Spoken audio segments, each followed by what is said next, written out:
Hello everyone. तो अभी तक हमने जितने भी कंसेप्ट्स पढ़े हैं और जितने भी इफेक्ट्स पढ़े हैं उनका यूज़ करके हम क्वेश्चन आंसर सॉल्व करेंगे। और जितना ज़्यादा हम क्वेश्चन आंसर सॉल्व करेंगे हमारे कंसेप्ट उतने अच्छे बिल्ड हो जाएंगे।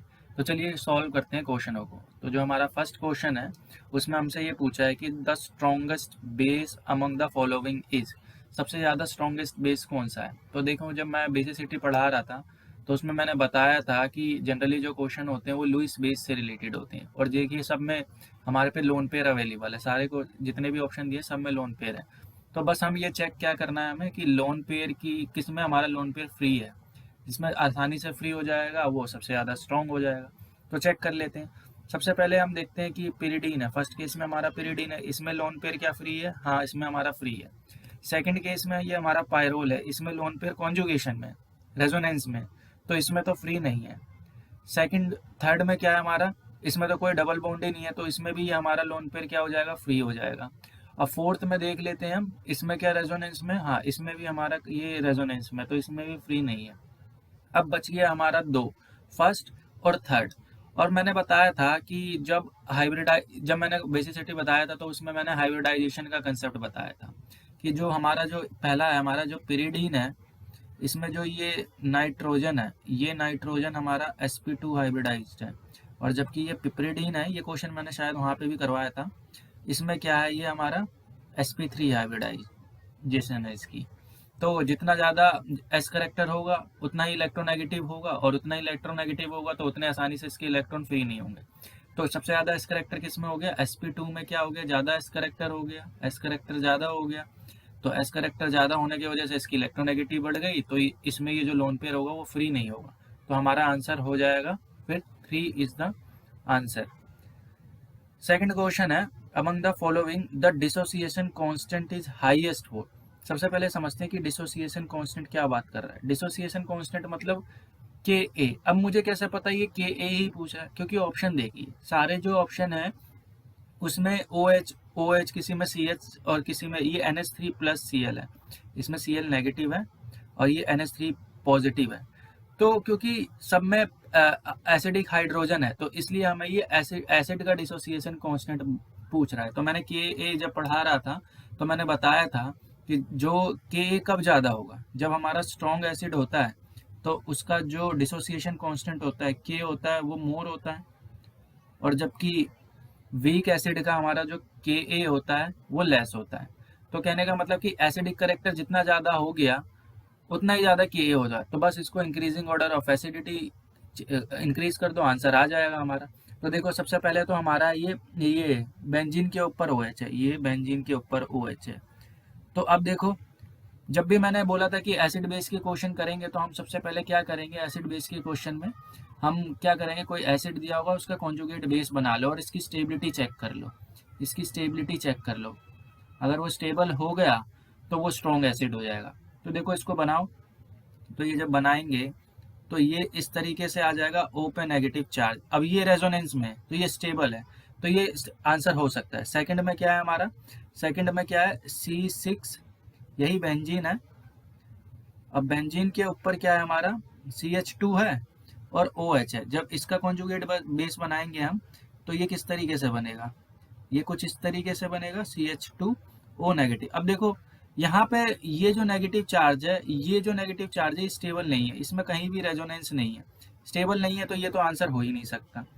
थर्ड देख लेते हैं हम, थर्ड देख लेते हैं, ये है हमारा CH3, इसका कॉन्जुगेट बेस बना लेते हैं हम पहले, C triple bond C negative. अब देखो, आप सोचोगे कि ये नेगेटिव चार्ज भी स्टेबल नहीं है, लेकिन ऐसा नहीं है। यहाँ पे sp हाइब्रिडाइजेशन है, यहाँ पे ये नेगेटिव चार्ज स्टेबल है। स्टेबल है किसके कारण है? इलेक्ट्रोनेगेटिविटी के कारण। ये कंसेप्ट भी बहुत अच्छा आ गया इसमें। इलेक्ट्रोनेगेटिविटी के कारण ये नेगेटिव चार्ज स्टेबल है, लेकिन ये इससे कम स्टेबल है रेजोनेंस के कारण, क्योंकि सिर्फ -I इफेक्ट लगेगा, उसका इलेक्ट्रोनेगेटिव एटम होगा। और मैंने बताया था कि जो रेजोनेंस होता है वो ज़्यादा डोमिनेंट होता है माइनस इंडक्टिव इफेक्ट। तो अभी तक तीनों में तो सबसे ज़्यादा स्टेबल, सबसे ज़्यादा एसिडिक तो यही हो गया हमारा फर्स्ट। लेकिन फोर्थ वाले केस में क्या है, देखो फोर्थ वाले ऊपर कर देता हूँ मैं इसको। फोर्थ वाले में हमारे पे पहले से ही वो चार्ज के फॉर्म में दिया हुआ है, इस फॉर्म में दिया है। तो हमें पता है कि दुनिया में चार्ज स्पीसीज तो स्टेबल ही नहीं होती। जब ये अपना H प्लस दे देगा तो कॉन्जुगेट बेस बनेगा, तो ये बनेगा CH3NH3। अब देखो कॉन्जुगेट बेस में ही कोई भी चार्ज नहीं आया, तो यही सबसे ज्यादा स्टेबल हो गया, क्योंकि चार्ज जैसा भी हो भाई, अगर किसी पे आ रहा है तो वो अनस्टेबिलिटी का कारण है। तो आंसर हमारा क्या हो गया, fourth is the answer. Next question है हमारा, among the following aromatic compound is, इनमें से कौन सा एरोमेटिक कंपाउंड है। तो मैं इन सबको पहले यहाँ से मिटा लेता हूँ जो भी मैंने लिखा है। तो देखिए ये जो थर्ड क्वेश्चन है ये हमारा एरोमेटिसिटी से रिलेटेड क्वेश्चन है। तो इसको किस तरीके से सॉल्व करेंगे, तो जो एरोमेटिक कंपाउंड होते हैं उनके लिए क्राइटेरिया होता है। जो सबसे पहले क्राइटेरिया होता है कि सारे के सारे प्लेनर होने चाहिए, एक भी अगर एटम अनप्लेनर हो गया या प्लेन में नहीं है तो वो क्राइटेरिया को फॉलो नहीं करेगा एरोमेटिक की। तो सारे का मतलब sp2 हाइब्रिडाइजेशन होना चाहिए या फिर sp हाइब्रिडाइजेशन होना चाहिए। दूसरा क्या होना चाहिए एरोमेटिक का क्राइटेरिया, कि वो 4n+2 को इलेक्ट्रॉन्स होने चाहिए, उसमें 4n+2 इलेक्ट्रॉन्स होने चाहिए। तो बस यही देखना है हमें कि किसमें 4n+2 इलेक्ट्रॉन है। जो फर्स्ट है, फर्स्ट में क्या है हमारे पे, कितने इलेक्ट्रॉन है, पाई इलेक्ट्रॉन 2। तो यहाँ पे n की वैल्यू कितनी हो जाएगी, n की वैल्यू हो जाएगी 0। तो ये फॉलो कर रहा है, फर्स्ट वाला तो फॉलो कर रहा है, ये वाला तो हमारा फॉलो कर रहा है। तो यही हमारा आंसर हो जाएगा, यही हमारा आंसर हो जाएगा। बाकी और भी हम चेक कर लेते हैं। देखो इसमें कितने इलेक्ट्रॉन हो गए, इसमें पाई इलेक्ट्रॉन गिनो, एक बॉन्ड में 2 इलेक्ट्रॉन होते हैं तो 2 2 4, तो इसमें 4 इलेक्ट्रॉन हो गए, इसमें भी 4 इलेक्ट्रॉन हो गए। इस पे ये नेगेटिव चार्ज है, तो इस नेगेटिव चार्ज को हम काउंट करते हैं इलेक्ट्रॉन में। तो 2 ये और 2 ये 4, तो इसमें भी 4 इलेक्ट्रॉन्स हैं, इसमें भी 4 इलेक्ट्रॉन्स हैं और इसमें भी 4 इलेक्ट्रॉन्स हैं। तो ये सारे क्या हो गए, एंटी एरोमेटिक। जो एंटी एरोमेटिक होते हैं वो 4n को फॉलो करते हैं। जो एंटी एरोमेटिक कंपाउंड होते हैं, एंटी एरोमेटिक, वो हमारे 4n को फॉलो करेंगे। किसको, 4n को फॉलो करेंगे। तो आंसर हमारा हो गया फर्स्ट। अब नेक्स्ट क्वेश्चन है, which among the following is a stable carbocation. अब ये क्वेश्चन तो मैंने करवाया हुआ है पहले ही जब थ्योरी पढ़ा रहा था।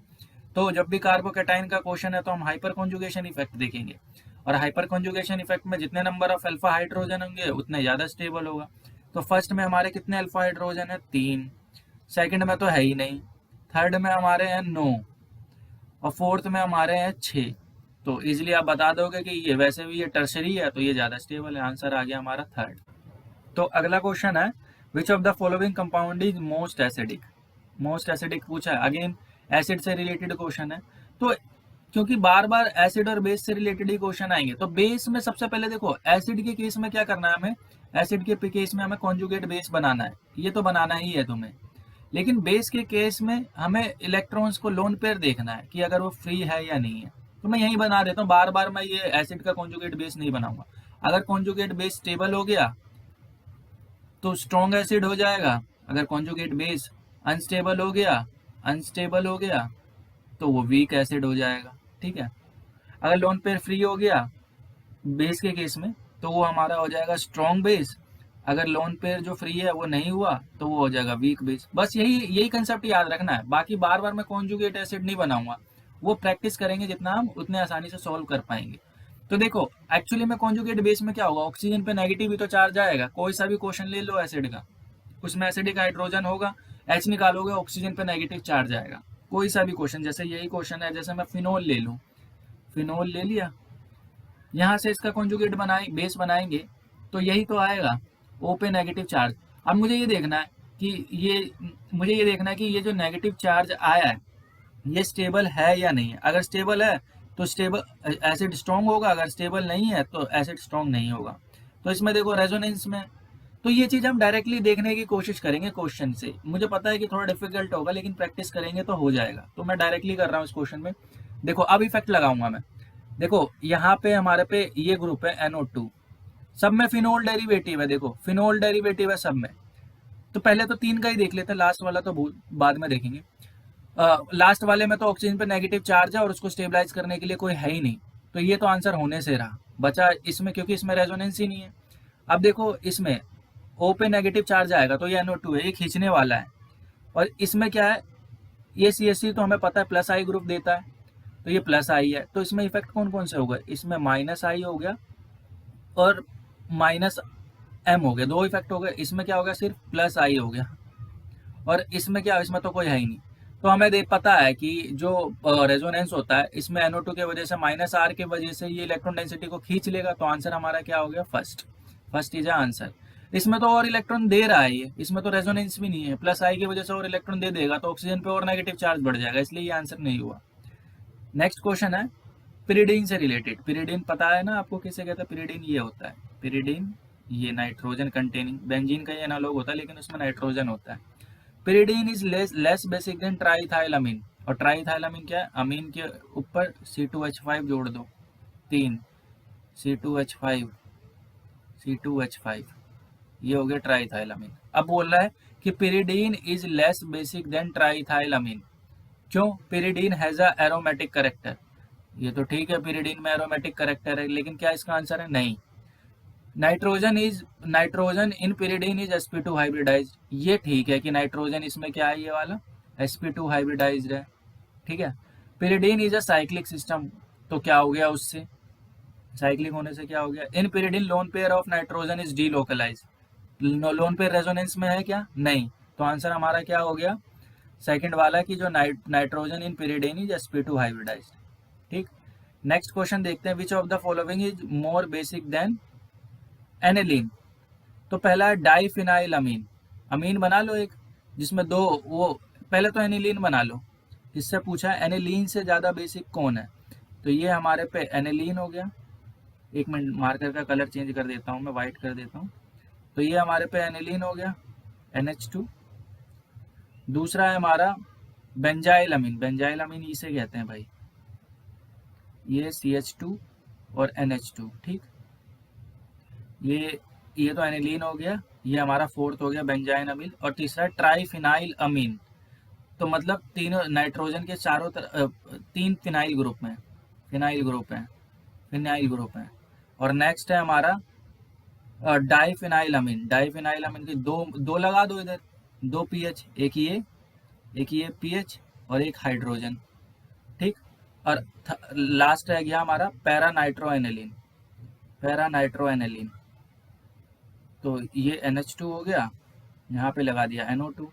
तो मैं इसको नंबरिंग कर दूं, तो पहला है डाइफिनाइल अमीन, तो ये हो गया हमारा फर्स्ट।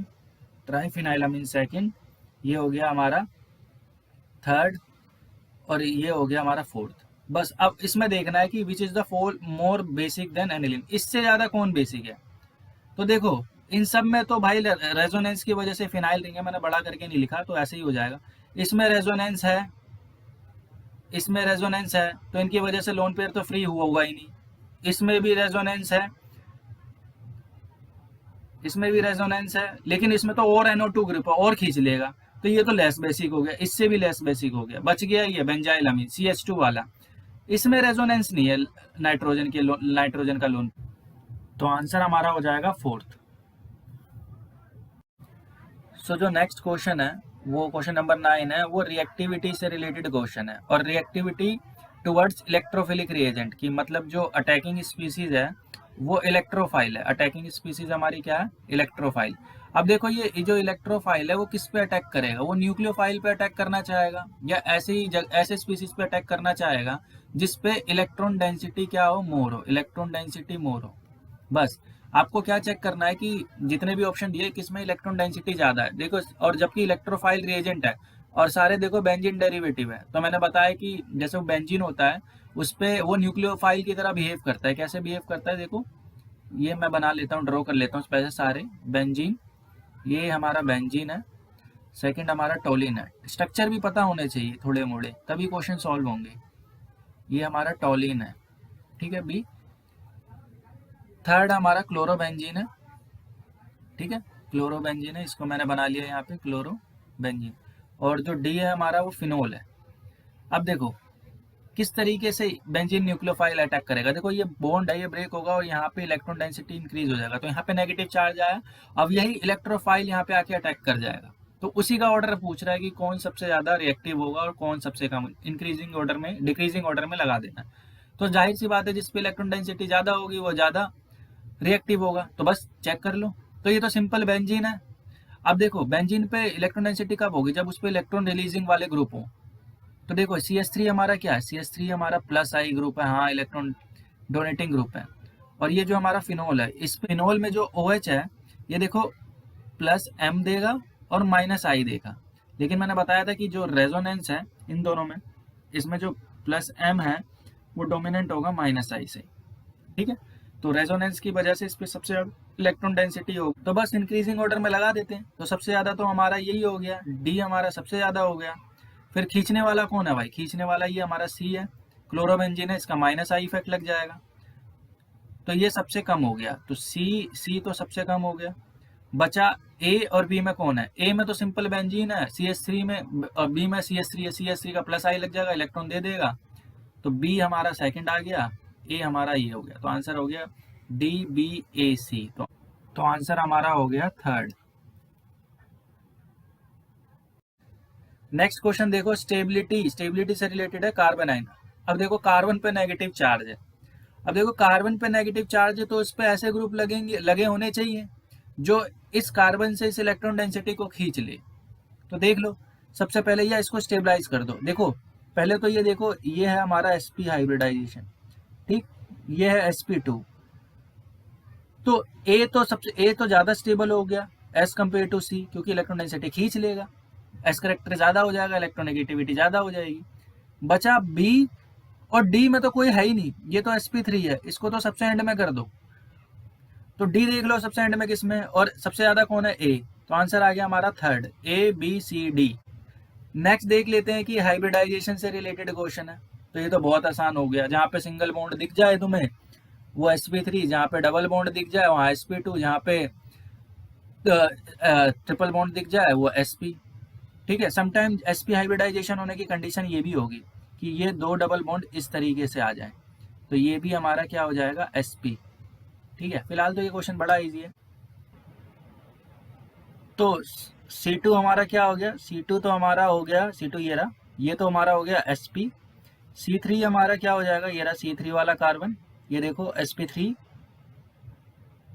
C5 वाला कार्बन क्या हो जाएगा हमारा, C5 कहाँ गया, ये वाला, ये बन गया हमारा sp2। और फाइनली C6 कार्बन कहाँ गया हमारा, C6, ये हो गया हमारा sp3। तो बस लगा दो आंसर इसी के बेसिस पे, तो आंसर हमारा हो जाएगा सेकंड। तो हमारा आंसर हो गया सेकंड। तो इस तरीके से हमारे जीओसी के क्वेश्चन आते हैं पेपर में। तो आगे हम नेक्स्ट वीडियो में हम और भी क्वेश्चन सॉल्व करेंगे।